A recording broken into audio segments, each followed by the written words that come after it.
gun shop, and today we're going to be looking at the Beretta DT10. Right, so here she is up close. We'll start by taking the fore end off, and that's just on a standard DT pull lever like that, so that pulls and pulls off. Nice and simple.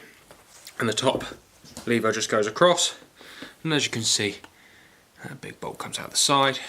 The barrels just fall off, so, and to relieve the top lever on this model, it's just a little nib there. You press that in with the back of your thumb, and the top lever goes across. Okay, so aesthetics. Starting from the back, you have the Beretta standard fit pads, as fit all sporting guns from Beretta. You can buy these in multiple sizes, all the way I think from 12mm out to 25mm, and then quarter, half, and 1 inch spaces to fit in there. So you can really customise the length of this gun quite easily. They never really put a specific wood grade on the DT10.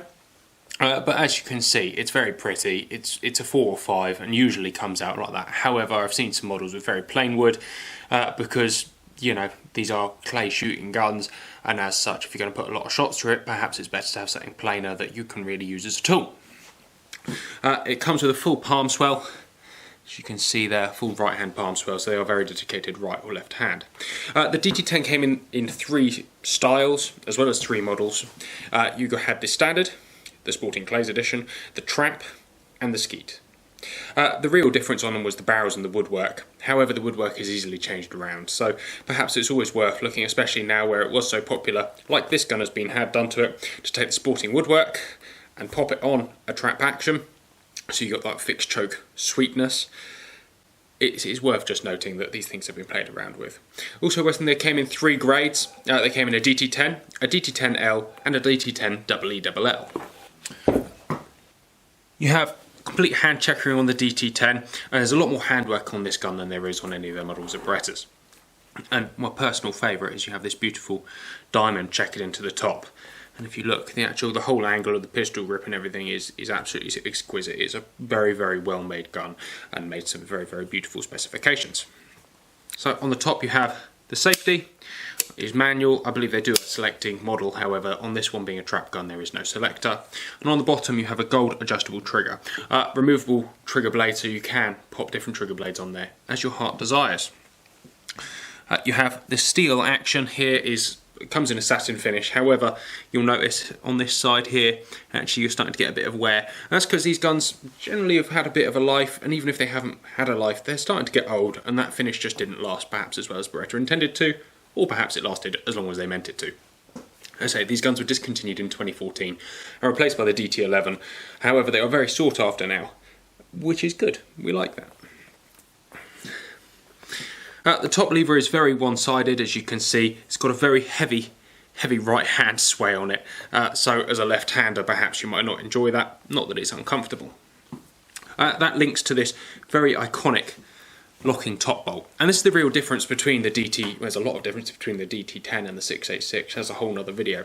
But instead of your standard locking lugs like you would have in other Berettas, you have this large greener style cross locking bolt. So as you pull the top lever, this bolt comes out the side here. Let's get out of the way so you can see it. And as you close the gun, it locks up over these 2 lumps here and here. The other thing, obviously, DT. DT stands for detachable trigger. Before I get onto that, I should quickly say that this top locking lug is replaceable with oversizes, as are the 2 trunnions that sit inside the 2 little lumps here. So you can tighten this gun up very, very easily, and that's wonderful. The trigger, DT, detachable trigger 10. It was, quick history lesson, the ASE 90 was their top-end handmade clay gun at an affordable price. They then sort of extended this into the DT10, being even more affordable, and just a slight step up from the 682, which was their premier go-to, well not their premier, it was their go-to clay gun at the time. They decided to sort of intermingle the 2, and it's a love child somewhere between the 2 in specification and quality. Alright, so to remove the trigger unit on the detachable trigger 10, you push the safety forward, and then you push it forward again until it clicks off. You then get your top lever, and as you push the top lever across, you pull the trigger unit out the bottom, just like that. And here you have it, the DT10 trigger unit. What makes this great gun very, very great is is this really. Your trigger pulls are amazingly crisp. You have 2 V-springs built in there instead of coil springs, so you get a real nice break. It's a much shorter hammer throw than your others, and actually just provides a very consistent, lovely feeling gun, even just in the dry firing of it. Wonderful really. Anyway, to replace it, it goes in really simply. You get the gun, you put it upside down like that, you put it in, you've got a little tongue on the front of the trigger there, and it drops in thus, goes down, and in you go. And then just press that nib again, and that's across. Make sure your safety's on, give it a little tug, make sure it doesn't fall out, and away you go, the detachable trigger 10. Rather fantastic, it's what we like. Moving on to the barrels, on this one you have the trap barrels. They come vented top and middle, most of these barrels do on the DT10, however this one makes it trap because it's a fixed choke full and 3/4, the skeet fixed choke with skeet chokes, and the sporting clays came with multi-chokes. Very popular, however, to convert these trap guns into sporters and put some teak chokes in there or Briley's or something just to get that weight perfect. What you'll see at the back of the action here is a lot of swelling, and that's to lock onto the actual face of the action. Certainly something that the haters of DT10s will say is that they look a bit clumsy because they've got that large top block to hold that locking bolt. Whether it's good or not, I don't know. I think aesthetically it's not the most pleasing, however it works and actually provides a very crisp closure and, more to the point, very planted gun. And to look at, yes, maybe not the most beautiful thing in the world, but it's not entirely for looking. The forend is just a Schnabel forend on this one, however the trap gun came with a trap beavertail forend. Maybe preferable, maybe not. The beauty of woodwork is it is easy changed. The barrels on this DT10 are monoblock, as you can see, which made them a fairly reasonably priced construction by comparison to the ASC, which I believe was chopper lump. And they were only bored at, I think, 18.5, so they were bored as a true 7.29 12 bore. Made them shoot quite kicky, to be quite honest. It's a fairly tight bore by comparison to most guns' bores now, but very, very consistent, and that's part of why these guns have such a big following. Over the DT11, because the patterns they throw are great, and although they're not the most comfortable things in the world, they will shoot fibres very, very consistently. It's a very ugly face there, isn't it? But they do work.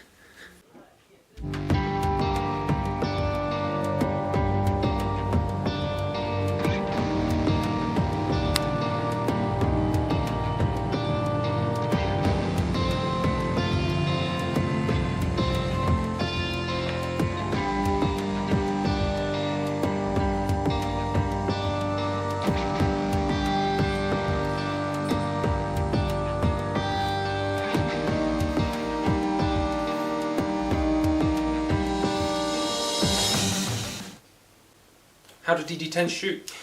Quite well. This one is a 32-inch model. As you can see, you end up with a touch on the front heavy side. But it's a 32-inch gun. It's why a lot of people choose the trap barrels. They are a little bit lighter where they're the fixed choke. In the 32-inch multi-choke, they can be a little bit too front heavy. And then by the time you've balanced them out, you end up with a gun that's about 9 pounds. Not that it's a bad thing, but you know, it's shooting a gun that's 9 pounds is certainly a lot more tiring than others. Personally, I find the grips quite short. Although it's a beautiful shape, a very full pistol grip, you end up with it being, if you're holding it properly, quite a full, a short grip, and unless you have the trigger all the way to the front, you end up strangling it a little bit. The palm swell is good, but maybe not quite full enough, and I think for the shortness of the grip, you need a fuller palm swell just to make it go. However, the style does make up for the lack of substance here, because it's not bad, it's just, I mean, it's beautiful, beautifully good. What goes wrong with them? Not a lot. It's a Beretta DT10.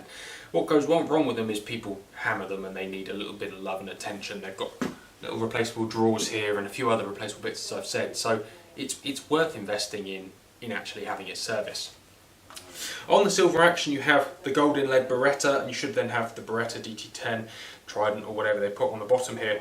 The gold comes out. It's not properly cut in gold, so it does wear off, fall out, flake off, whatever you want to call it. That's pretty much the only downsides I can think of to owning a DT10. The weight is bloody heavy, and they are starting to get old. It's hard to find a good example. However, a great place to put your money, and they shoot very well, depending on spec and model. But again, get one behind one and try it. Would I buy one of these? Yes, I really would. I'd rather own one of these than a 692 perhaps, if we're talking spending that sort of £3 mark, which is where they sit. I'd rather own one of these than a 692. I'd certainly rather own one of these than a lot of other brands out there. It's a good place to put your money. They're not going to lose any more money. They've already lost a lot, so they're not going to lose any more. And with Beretta prices going up and up, it's a fairly sound investment for a gun that you can enjoy. Just make sure that it's not been hammered, and if it's not original, make sure all alterations, new stocks, new forends, all these bits have been done well. If you can find out where they've been done, so on and so forth, it's nice to have paperwork of this sort of thing. And this gun is as handmade a gun that Beretta make, really, without touching the SOs, so you'd expect it to be good.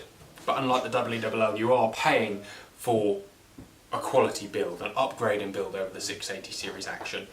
And I gotta admit, I'm smitten, certainly with this one. Certainly with this one. Thank you very much for watching, take care, we'll see you next time.